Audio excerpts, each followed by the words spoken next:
bienvenidos a la Daily Hustle. Soy Enrique Byrnes y presidente de su mejor cerveza. No abate por No Filter Network. Miguelito San Dieguito, a.k.a. Bobby Ball. Not with us this morning, but dead or alive, job or no job, we properly salute our boy. Yes, yes, yes, yes, yes, yes, yes.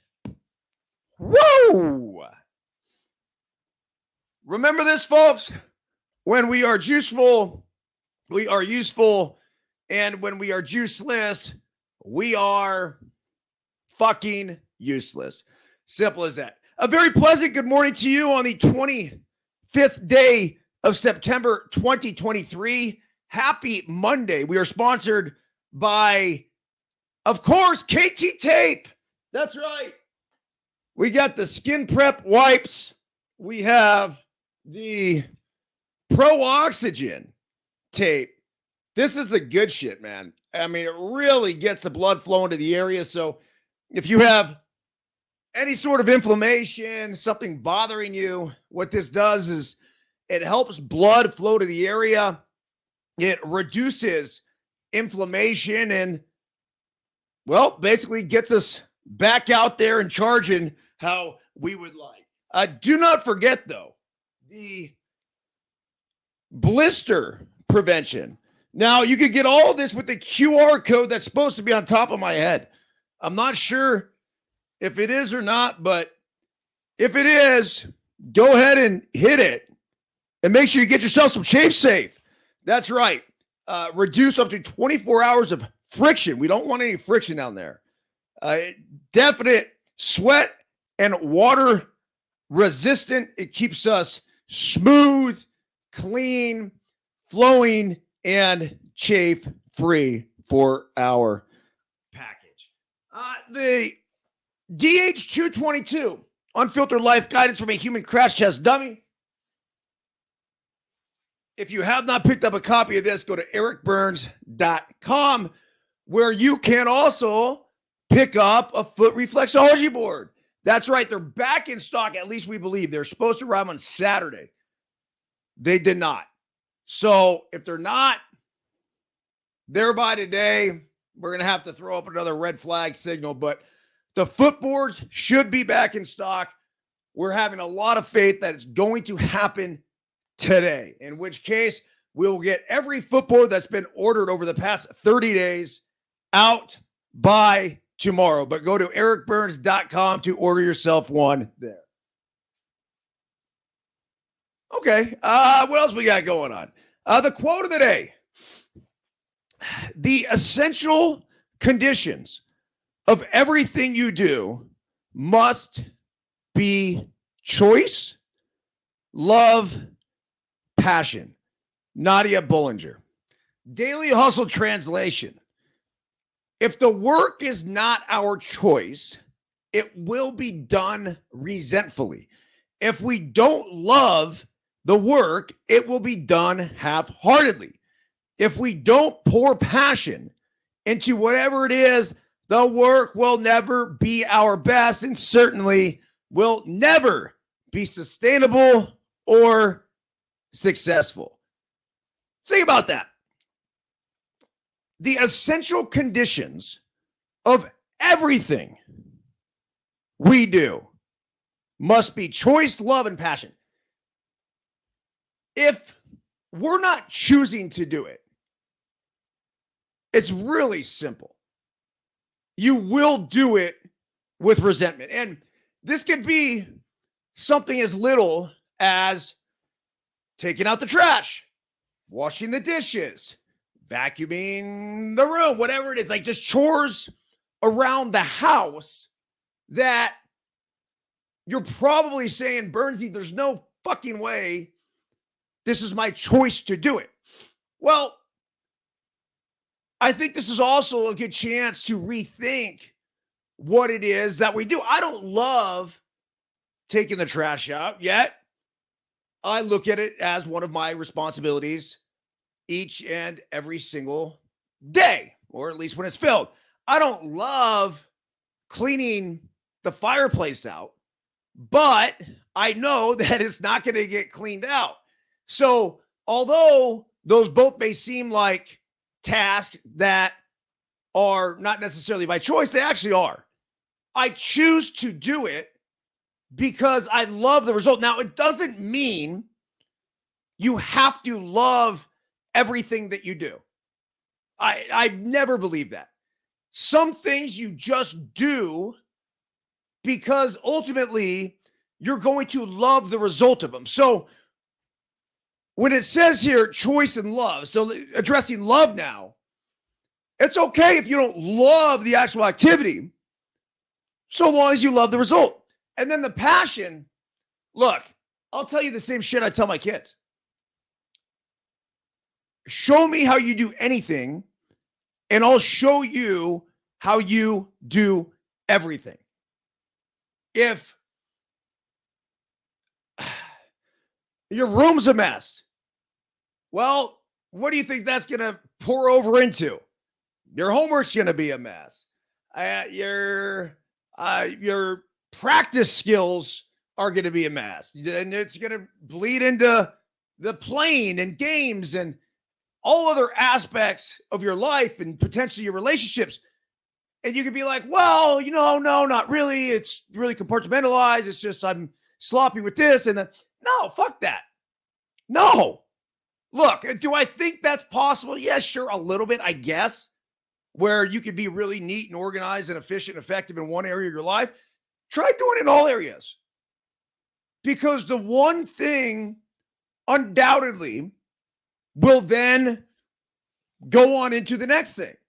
And so when you get a routine and a habit of being productive, and part of being productive is having your shit together. Now, my wife would probably sit here and say, well, what's this chaos behind you? This is organized chaos. This is it. This is the Astros jersey, the chicken head that you guys can't even see right here, the Mets. We have the Joe Montana signed helmet with the Astrodome thing, the books, the shoes. I mean, everything here is strategically placed. I mean, look, this is a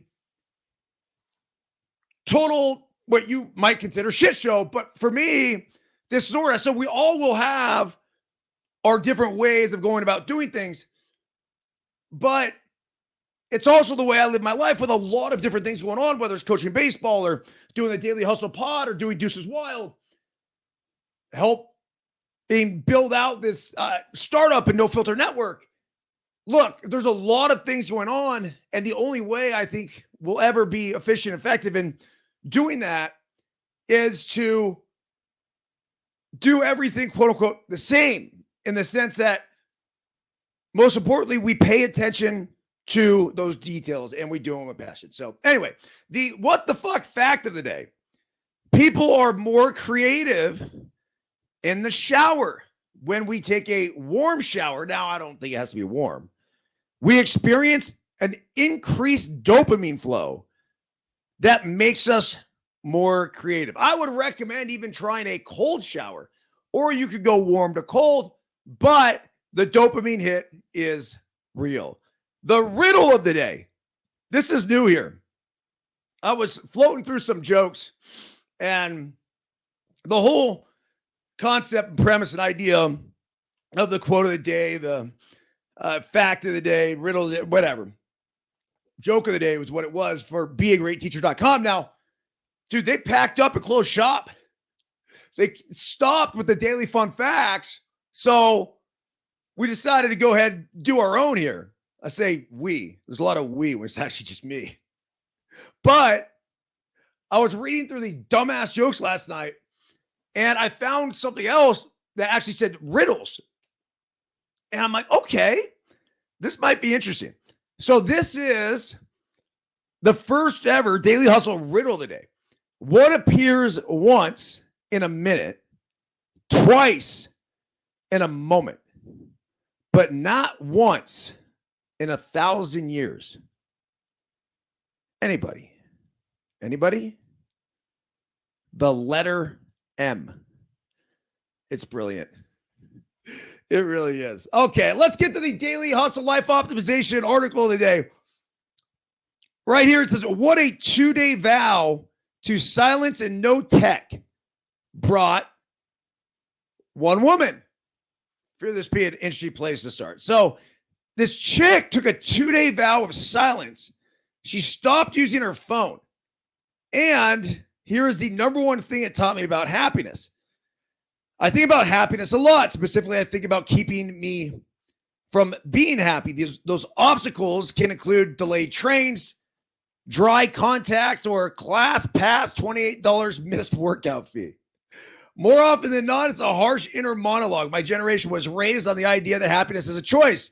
So I get mad at myself for feeling other emotions. That's why when I heard about the University of Pennsylvania's monk class last spring, I wanted to test drive the curriculum.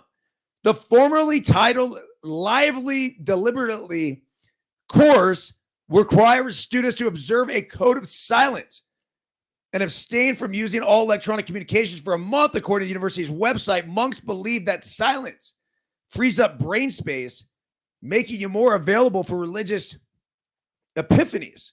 Justin McDaniel, the class professor, told me in June, the point isn't to cure or prevent sadness, McDaniel said. It's to feel less afraid of being sad and more confident in your ability to navigate your emotions. 30 days would be hard. My job depends on my voice, phone, and laptop. So at the end of August, I took a 48-hour vow of silence and no technology, ranging from a Sunday afternoon to a Tuesday afternoon.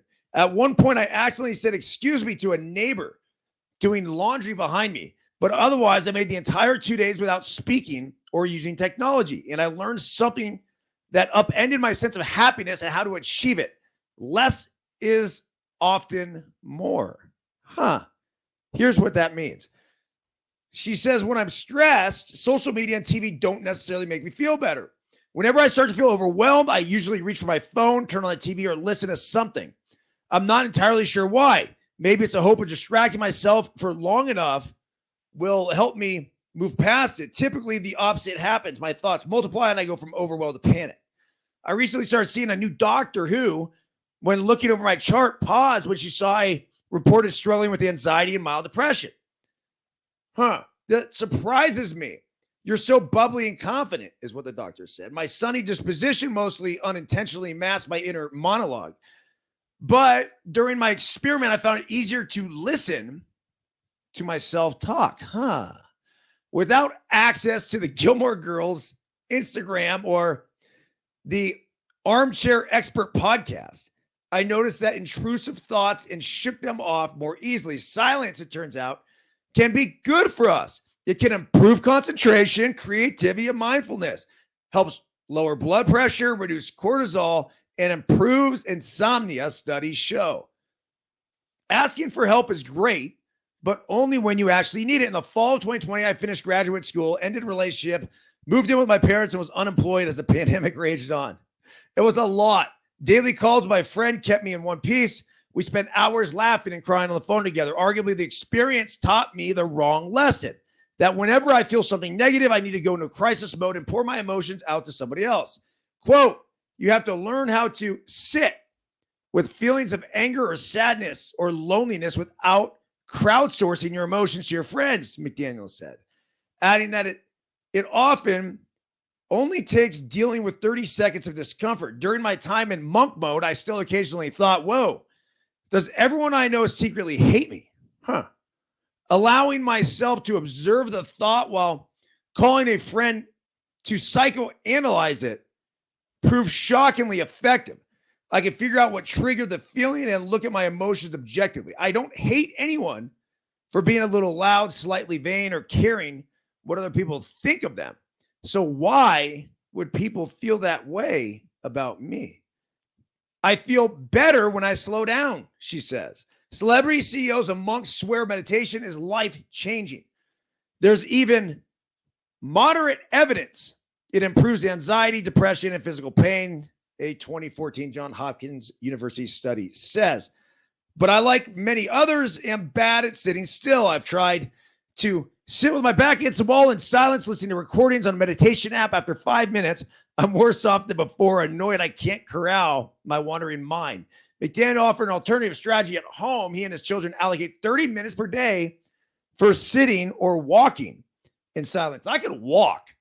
I definitely could do that. I could run in silence. I've actually gotten used to this silent run that I go on in the morning. No tech, no earbud. I mean, just nothing. It's great.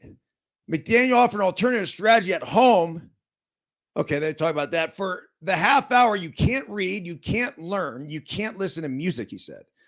You just have to sit there with your thoughts and breathe and look at your surroundings. Over the course of my 2 days, I walked in silence for considerably longer than 30 minutes. It didn't convince me to stay off TikTok forever. I don't have the self-control for that. But I now find that going on walks without my AirPods can help monitor my anxiety. Yes. I've been talking about this for the past few weeks, and I just accidentally sort of tripped upon it. When I went on a run not that long ago, and I'd left my AirPods at home and I didn't have my phone, I'm like, I feel naked out here. But I was listening to my breath. I was listening to my footsteps. I'm like, yeah, there's something going on here. I didn't know exactly what it was, but I guess it's a little bit more of an explanation. So it says McDaniel is right. I don't need to feel good all the time. I just need to make taking care of myself less daunting and hopefully feel a little happier as a result. So there it is. I think all the daily hustlers, go ahead and spend.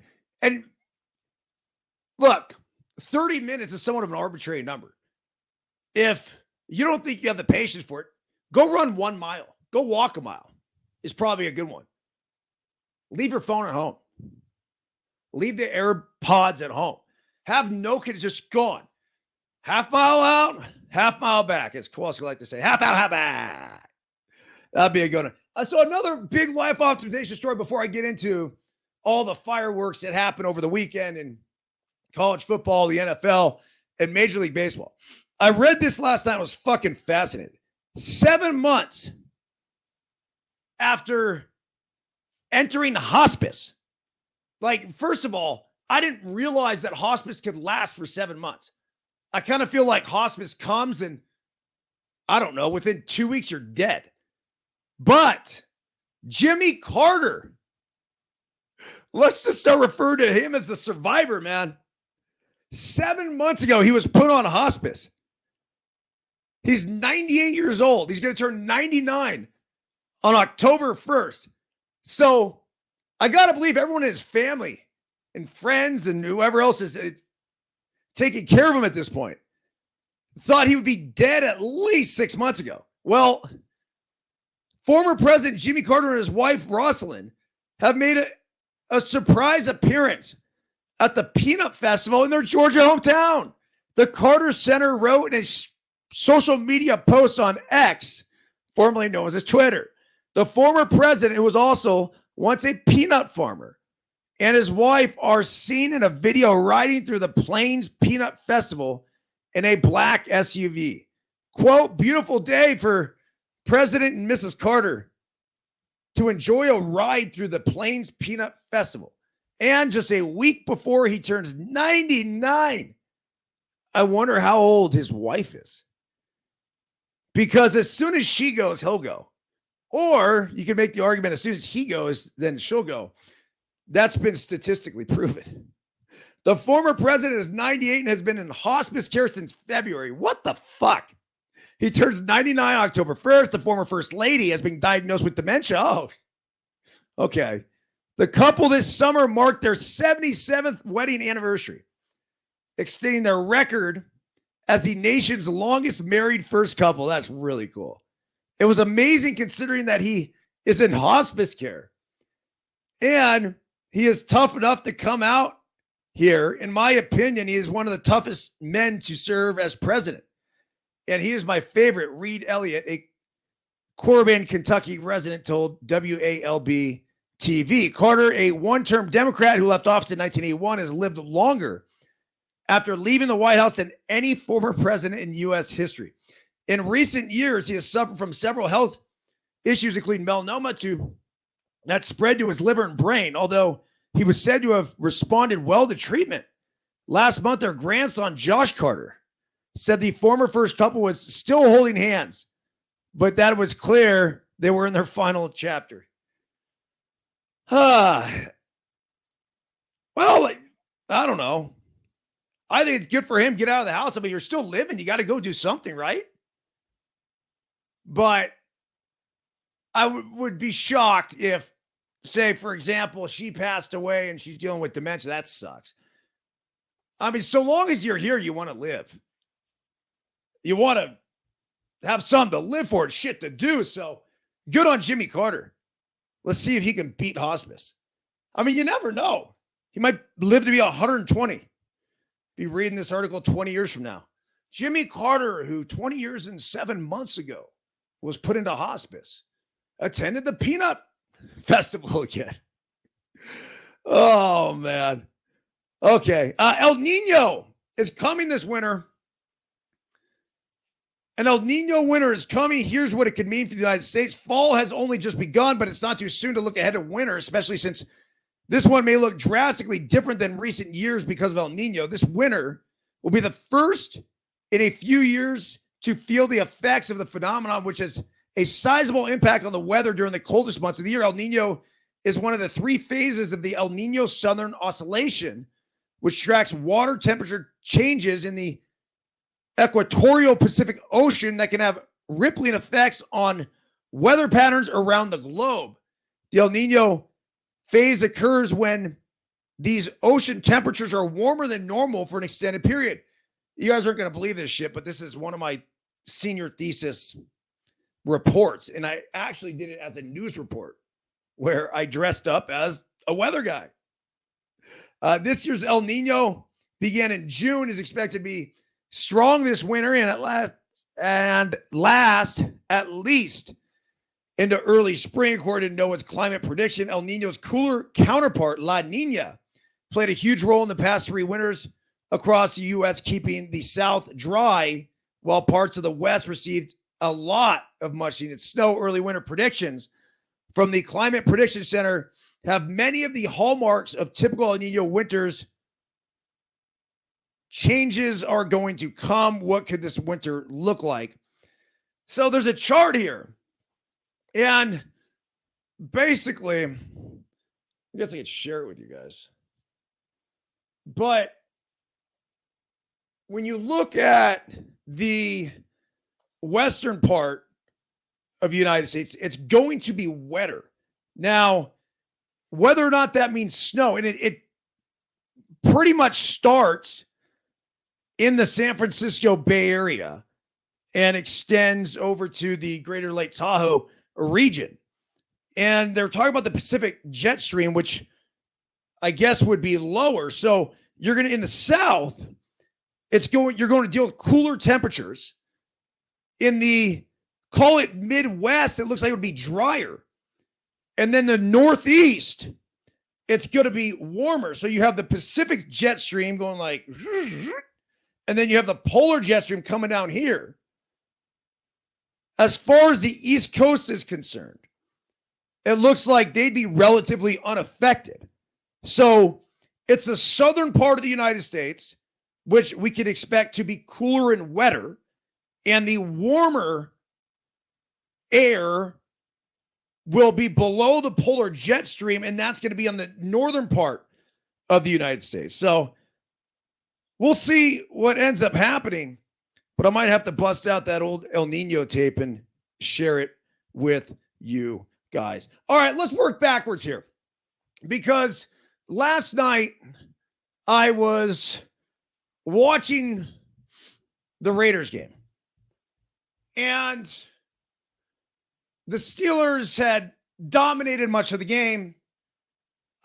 It was tough to watch if you're a Raider fan. I'm not. I do root for them a little bit because, number one, they're the Raiders. Like, right? Like, I grew up with them.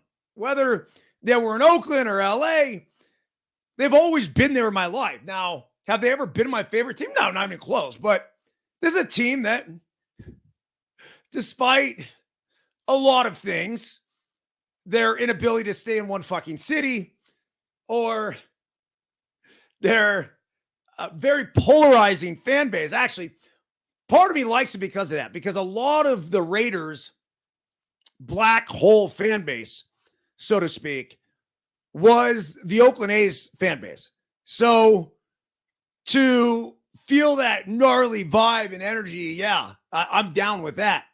But they now have Jimmy Garoppolo as their quarterback, and sure, he's pretty, but I think San Francisco 49er fans can tell you, dude, we've seen this movie before. And not to say that Garoppolo is unworthy of a backup job in the NFL, because I think that's probably where he belongs. He could come in and sort of a system quarterback do fine. But if you think he's the guy that's going to lead you to the promised land, you're out of your fucking mind. Yeah, sure. He belongs on the cover of GQ magazine. Good looking kid. But my goodness, I don't see how many more chances he's going to get to be an NFL starter. Now, who knows? Because Josh McDaniels, as far as I'm concerned, after watching what I watched last night, is out of his fucking mind. They were driving down the field with, call it 3.5 minutes to go. And they had a 4th and 6. And they decided to kick the field goal. Now, down 8, 4 minutes to go. Yeah, sure. Kick it. I still would maybe think about going for it. I mean, you need 8, right? But it cuts it to 5. You got 3 timeouts. Your defense has been okay. Maybe get the ball back. Well, there's a penalty, and the Raiders end up getting an automatic first down. They drive further down the field.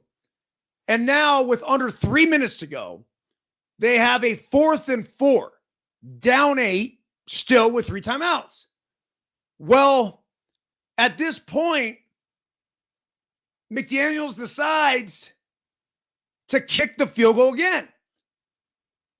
And the only thing that I could think in my mind was, what the fuck are you doing?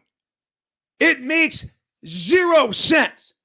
And I don't want to hear shit about analytics. If analytics think that's the right play, you're fucking out of your mind too, you goddamn computer. There's no way that you can convince me that kicking the field goal right there was the right play. You kick the field goal. Okay, so now you're down 5. You kick the ball back to the Steelers. They get 1 first down.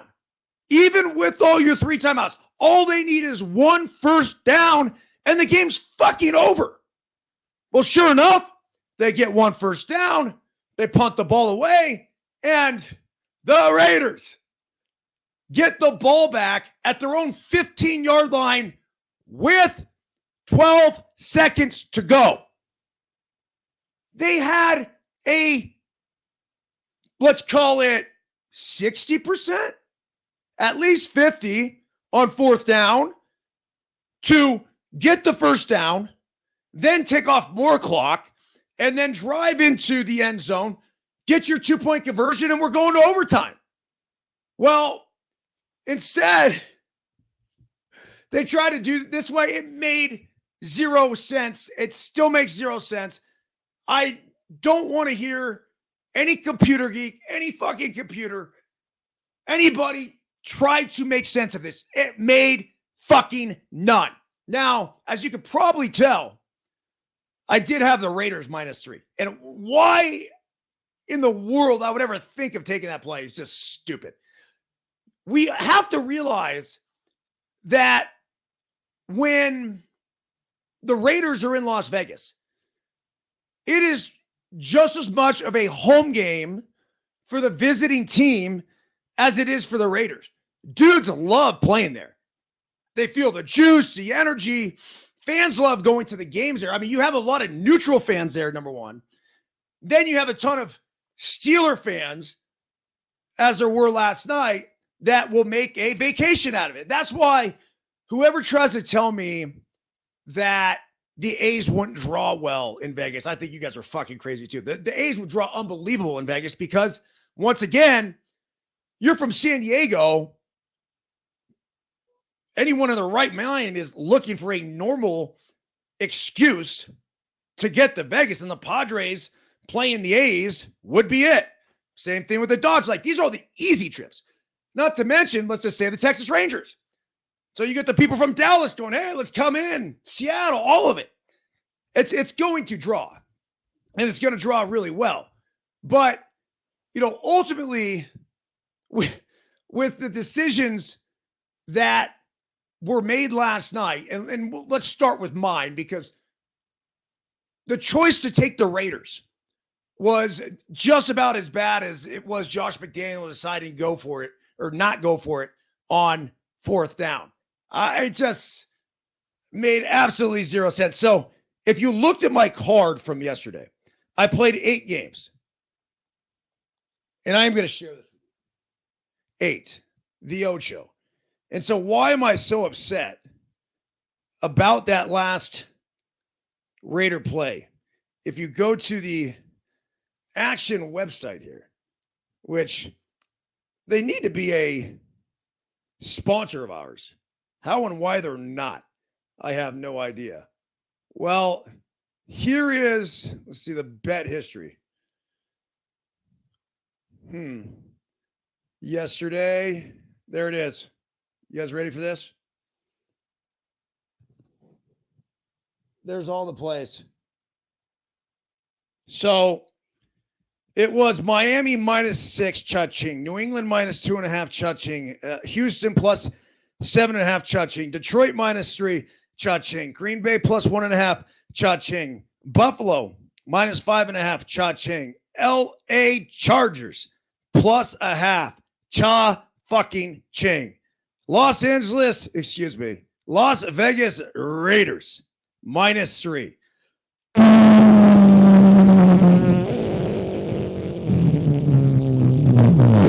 The fucking Raiders. Ugh. Now, I didn't parlay them. I mean, I get it. I was 7-1 on the day. It's still a great day. I'm not complaining about it. All right, never mind. Apparently, I am complaining about it. So, anyhow, taking a look at the other scores around the NFL. It was, I don't know, get him there. I want to get him here. Little bit of a debacle. Okay. NFL from yesterday. I just mentioned, I mean, there's a lot of really good games coming down to the wire too yesterday, which is sweet. But, yep, yesterday it was the Colts 22-19 over the Ravens. The Ravens really fucked that one up. I mean, that's a game you got to have. John Harbaugh, who's got it better than us? I get it, dude. We got to have that game. Especially. And nobody really gives a shit, especially the Gen Zers. But let's not forget, this is a Baltimore Colts team that bailed out of your city way back when. So I always consider this and will always consider this a rivalry type of game. It was the Texans. This was really interesting because this was a 4-star pick on Action's website yesterday. And it's just like, I don't know, against the Jags. Jags are at home. Well, sure enough, the Texans, 37-17, a huge 20-point victory in Jacksonville. I mentioned the Bills over the Commanders, 37-3. The Buffalo defense on my fantasy, by the way, in case you're curious, which I'm sure you're not, and nobody gives a shit about somebody else's fantasy team, but this is my show, so I'm going to share it. 25 points. 25 fucking points on defense. Absolutely insane. Tre'Davious White was lights out. The Buffalo secondary is every bit what we thought they were going to be when they're all healthy. the Bills look good, and they have a week 4 matchup with what many would consider the best team in the NFL right now, the Miami Dolphins, who beat down the Broncos 70. You just don't see this in the NFL. You'll see it in college football. 70-20. So huge day for Tua, huge day for the Dolphins, huge day for that Dolphins running back that was sitting there on the waiver wire last week. I got picked up. I got to imagine in most leagues, but if not, you better hop on him now. Rush for like 200 and something yards. Mentioned the Steelers-Raiders game. The Lions, good on them, 26 over the Falcons yesterday. Get back in the win column there, 2-1. You know we're huge fans of the Lions and Dan Campbell. Chargers, okay, they almost fucked it up again. Now, they went for it on 4th down deep in their own territory, gave the Vikings the ball. I don't know. Look, was it a ballsy move? I thought it was a ballsy move. They didn't get it. They end up getting a late pick. They win 28-24. They could be 3-0. Instead, they're 1-2. The Vikings go to 0-3, though. They got to be kicking themselves because they had an opportunity to win that game. The Packers are now 2-1 after beating the Saints 18-17. That was a back and forth game. Actually, I think they were down 17 at one point and then came back to win it 18-17. The Patriots, you just knew. This is probably one of my most comfortable bets yesterday. The Patriots cover the -2.5. They win 15-10, even though Zach Wilson had a Hail Mary attempt at the end of the game that ended up falling just short. They set it up right. They had like 3 guys with their backs in the end zone. Zach Wilson, by the way, threw the ball 65 fucking yards. Good for him. I didn't even know he had it in the tank, but that's not that far. But that said, I don't know. For whatever reason, I didn't have a lot of faith in him. But he did. He threw it 65, 70 yards in the air, and they knocked it down. And I think it was Dobbs that had a chance at it. Just missed it, but it would have been another miracle win for the New York Jets. The Chiefs, 41-10 winners over the Bears. And the Bears are awful. That's the worst team in the NFL. Justin Fields, you got to feel bad for him. I feel bad for him, but I kind of feel like he's feeling sorry for himself. No bueno. Everything that's going on in Chicago is just not good. And Giuseppe Pepe Manueli, let's see here. He just texted me. He said, is there a DH today? On now. Pepe. Holy fuck. Come on, Joe. Yes. Hola. Good morning. Been sitting here talking about Pepe's parlay, which, by the way, hits for another week. This is impressive. I think it's hit every single week. At least one of them. I think he throws a couple of them out there. He's the only guy I know in the entire world that wins off fucking parlays. Anyhow, the Cardinals, Arizona Cardinals, 28-16 winners over the Cowboys. Cowboys looked like absolute dog shit. Awful. Could not get it done in the red zone. Every single time they got down there, they just could not get it done. So the Cardinals win that one. It's just a reminder that this is the NFL. These other guys get paid to play football too. And the Cardinals, you would have thought they were going to go 0-3, but no. And that was after the Cardinals the week before blew that huge lead. So good on them coming back and getting the victory. And then it was the Seattle Sea Chickens and Pete Carroll, 37-27 winners against the Panthers. As far as Major League Baseball was concerned yesterday, it was the Blue Jays 9-5 over the Rays, the Orioles 5-1 over the Guardians. So a huge win for the Blue Jays. The Orioles keep pace. You got the Rays that were chasing hard, but they're going to fall back. The Royals beat the Astros 6-5. Look, if you're the Houston Astros and you can't beat the fucking Kansas City Royals, you don't deserve to win the division. And the Texas Rangers, wow, won 5 in a row. Just when you thought, because they were really, like a week ago, just playing terrible baseball. But they hit, it seemed like 10 homers yesterday, which would be impossible because they won 9-8. But I think they hit like 7 homers yesterday. And they beat the Mariners 9-8, a huge weekend for the Texas Rangers. The Padres 12-2 over the Cardinals. Now the Padres were coming on hot.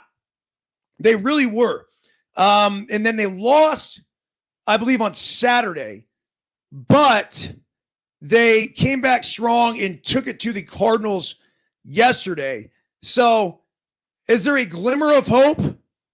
Yeah, at 77 and 79, not really. But they did make a good late push. The White Sox 3-2 over the Red Sox in a meaningless game. The Reds beat the Pirates. So they are hanging in tight. They're, let's see here, 80 and 77. Joey Votto with a really nice post-game interview in what could be his last Reds home game ever. The Reds have a $20 million option on him for next year. Doubtful that they would pick it up. I'm not sure if he's done or if he continues to want to play or if he's going to go somewhere else. But 17 years in the big leagues, all with one team. I think of everything, that's arguably his biggest accomplishment. You just don't see it anymore. The Cubs 4-3 over the Rockies, getting a big win there to just about solidify their playoff spot. Phillies 5-2. They're in. Diamondbacks 7-1. So it should be the Phillies, the Diamondbacks, and the Cubs if things play out how I think they will. Although the Marlins, hold on a second here. The Marlins 6-1 winners over the Brewers. So the Fish are hanging tight as we get to this last week of the season. The Braves 8-5 winners over the Nationals. Congratulations to Amo, Chattanooga, Tennessee, a friend of the program, huge Braves fan. Named all of his kids after Braves players, each and every one of them. It's pretty cool. So they have won 100 games now. And then they actually lost in a twin billion, the second part of that. So they're 156. Twins 9-3 over the Angels. It's the Tigers 2-0 over the Athletics.